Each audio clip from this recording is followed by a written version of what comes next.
अरे हमारे दोनों ही नाती में एक तरफ आए गो करिया में ने करी छाती। अरे एक तरफ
जमीन में लगा, धारा निकल करके पितामह के मुंह में गिरी। एक बार चलाया, सर के नीचे लगा, जो सर ऊंचा हो गया। पितामह अर्जुन को बुला रहे हैं, अर्जुन मेरे पास आ, मैं तुझे कुछ धर्मों की बात बताना चाह रहा हूं। अर्जुन कहने लगे, बाबा बड़ी देर करती बताने में, अब पछताने से क्या होता है, जब चिड़ियां चुन गई अब कुछ होने वाला नहीं। और अर्जुन एक बात बोले हैं, बाबा अरे आई रे तुम्हें याद धर्म की, और बड़ी देर में आई, और जे याद पहले आए जाती तो होती अनाए लड़ाई।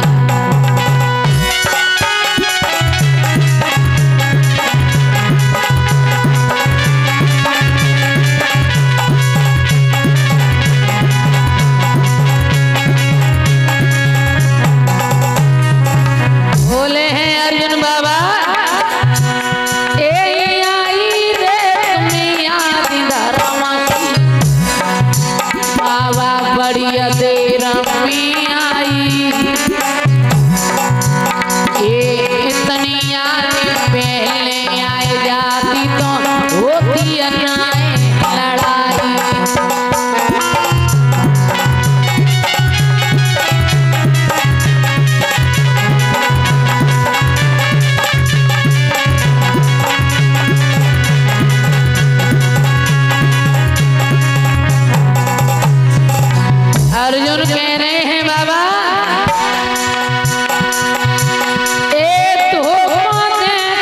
छलवल करेंगे,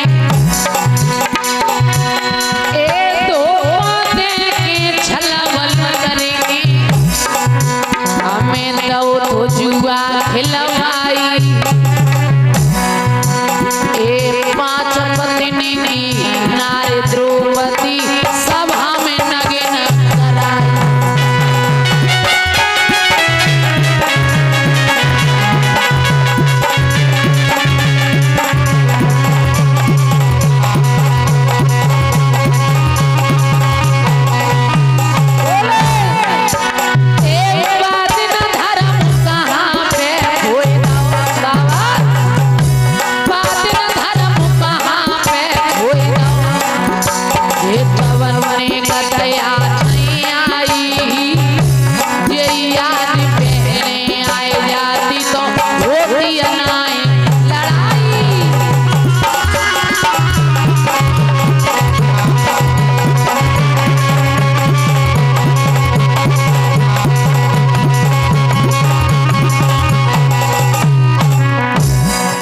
अर्जुन कह रहे हैं बाबा बड़ी देर करती, बहुत देर हो गई, इतनी याद अगर पहले होती तो आज ये समय ना देखने को मिलता।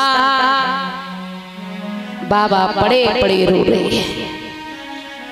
दुर्योधन समझ गया अब मेरे भाइयों का बदला लेने वाला कोई नहीं है। जिस तरफ देखता है अपने भैया की लाश नजर आती है। दुर्योधन की जंघाओं को भीम ने गदा से तोड़ डाला था। दुर्योधन का सारा शरीर वज्र का था महाराज, लेकिन जो जंघा थी वो कच्ची रह गई थी। एक बार दुर्योधन की मां गांधारी ने कहा था दुर्योधन से, बेटा दुर्योधन के पिता धृतराष्ट्र अंधे थे तो दुर्योधन की मां गांधारी ने भी आंखों से पट्टी को बांध लिया था।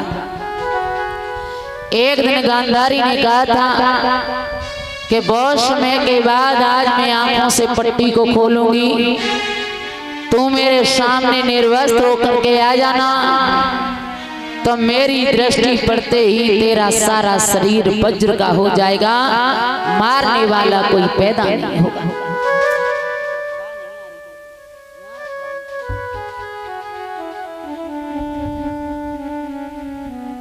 जब नगिन होकर के दुर्योधन जा रहा था, कन्हैया ने सोचा कि अगर ऐसा हो गया तो ये दुष्ट किसी को जिंदा नहीं छोड़ेगा। कन्हैया कहने लगे कहाँ जा रहे हो? बोले मैया के सामने। कहने लगे नगिन होकर के? जवाब दिया हाँ।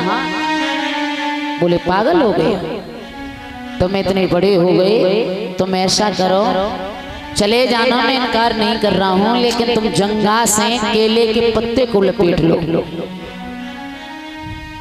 दुर्योधन ने केले के पत्ते को जंघा से लपेटा, मैया के आगे पहुंचा। जैसे ही दृष्टि पड़ी सारा शरीर वज्र का हुआ, लेकिन जंघा कच्ची रह गई। उन्हीं जंघाओं को भीम ने गदा से तोड़ डाला। दुर्योधन के सारे भाई क्यों मारे गए? क्योंकि गांधारी को श्राप लगा हुआ था। एक बार गांधारी जब छोटी थी बचपन में, अपने पिता के दरवाजे पर खेल रही थी। गांधारी ने देखा है कि मुर्गी अपने बच्चों को लेकर के गुजर रही है सामने से। गांधारी ने लकड़ी को उठाया और फेंक करके मारा तो वह मुर्गी के सारे बच्चे मर गए। मुर्गी ने श्राप दिया, गांधारी तूने मेरी आंखों के आगे मेरे बच्चों को मार डाला, मैं तुझे श्राप देती हूँ कि तेरी आंखों के आगे तेरे सारे के सारे बच्चे मारे जाएंगे। दुर्योधन रो रहा है, चलने फिरने के लायक नहीं है। अश्वत्थामा कहने लगा मैं ये प्रण करता हूँ पांचों पांडवों के सर ला करके रख दूंगा। अश्वत्थामा चला। द्रौपदी के 5 छोटे छोटे बच्चे सो रहे थे। उसने बच्चों के सरों को काटा, सर लेकर के चला आया। आगे दुर्योधन को बड़ी खुशी हुई कि पांडवों के सर हैं, लेकिन एकदम से सरों को देखा, दुख उत्पन्न हो गया। जैसे ही मसले सर मसल गए, बच्चों के सर थे, तो दुर्योधन की मृत्यु हो गई। इधर उधर तो द्रौपदी ने देखा कि मेरे छोटे छोटे बच्चे मरे पड़े हैं, डेरों में खून बह रहा था, हर अबला पड़ी रो रही थी। द्रौपदी बाल बिखराए हुए लालों पे पड़ी रो रही थी। कृष्ण ने अर्जुन के मोह को दूर किया, कहा ये दुनिया आनी जानी है, जो आया है वो जाता जरूर है। उसके बाद जब कृष्ण चलने लगे, सभी पांडव कन्हैया को विदा करने चले। उस समय अभिमन्यु की पत्नी उत्तरा गर्भवती थी। अश्वत्थामा ने उत्तरा को देख करके ब्रह्मास्त्र छोड़ा। उत्तरा कांपने लगी। कन्हैया ने सूक्ष्म रूप धारण करके ब्रह्मास्त्र को अपने ऊपर झेला। गर्भ की रक्षा की। कुछ समय व्यतीत हुआ, उत्तरा की कोख से बड़ा सुंदर बालक पैदा हुआ, जिसका नाम पड़ा था भक्तों परीक्षित। बोलिए परीक्षित महाराज की, आनंद कंद भगवान की। इधर एक समय की बात, कैलाश पर्वत पर अकेली मैया बैठी हुई हैं। भोले बाबा कहीं भ्रमण करने गए हैं, तो भोले बाबा नहीं थे, नारद जी का आना हुआ। नारद जी कहने लगे, मैया भोले बाबा कहाँ गए हैं? बोले कहीं घूमने गए हैं। तुम्हें नहीं ले गए? बोले नहीं ले गए। तो सब बात तो बताए दे तुम्हें। मैया कहाँ लगे? छिपात कछु नहीं बताए सकते। बोले कभी ये बताया कि उनके गले में जो मुंडों की माला पड़ी है वो क्यों पड़ी है? मैया कहाँ लगी ना, नारद जी यही बात नहीं बताई हमें कबो। तो बोले अमर कथा सुनाई तुम्हें कबो? मैया कहाँ लगी ना, हमें कबो अमर कथा नहीं सुनाई। आग लगा के नारद जी चले गए।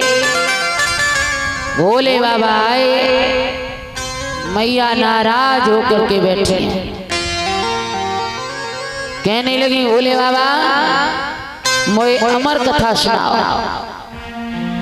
भोले बाबा समझ गए नारद जी आग लगाए गए और सुनानी पड़ेगी, क्योंकि त्रियाहट सबसे बड़ी होती है महाराज। घर में अगर पत्नी खुश है तो सारे धाम तुम्हारे घर में हैं, और पत्नी नाराज हो गई तो घर में कलेश बहुत बड़ा होता है। अगर पता है कि गांव में कथा हो रही है और अगर रूठ गई कि 7 दिना में 7 ही साड़ी पहन के जाऊंगी, 7 ही चाहिए, तो लाए दो तो सही है, और न दावत हो तो है जाएगी, लेकिन घर में कलेश बंद नहीं होगा। त्रियाहट सबसे बड़ी हट है। मैया हट पड़ गई, कहने लगी भोले बाबा अमर कथा सुनाओ। भोले बाबा समझ गए सुनानी पड़ेगी। भोले बाबा ने सारे कैलाश पर्वत को साफ कराया। आज भोले बाबा अमर कथा सुनाने लगे कि अमरनाथ पे महादेव जी बैठे आसन मारे, अमर कथा को लगे सुनाने, गौरा को त्रिपुरारी उमा के पर गए सोता, कराते रहो तोता, उमा के पर गए सोता, कराते रहो तोता।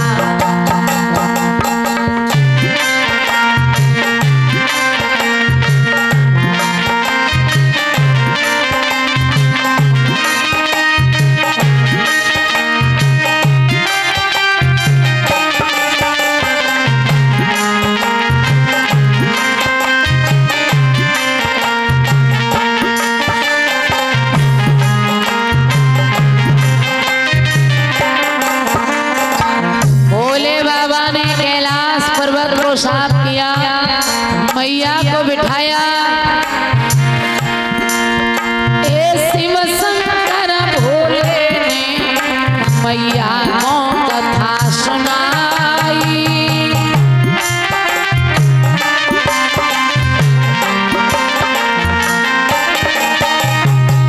शिव शंकर भोले ने मैया को कथा सुनाई।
बैठी हुई थी, भोले बाबा कथा सुनाने लगे। तो जी कथा है ना, एक सुख की सैया होती है महाराज। जो दिल से सुनता है ना, उसे सुनते सुनते नींद का झोंका आ ही जाता है। क्या हुआ? जब नींद गोरा जागी, अफसोस हुआ तिवारी।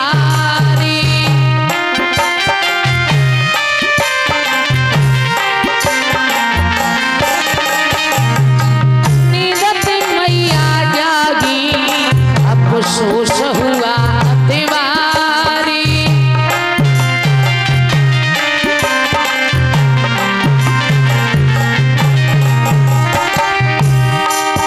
दवा जोर की गोली लग गई आँखें हमारी।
मैया बगल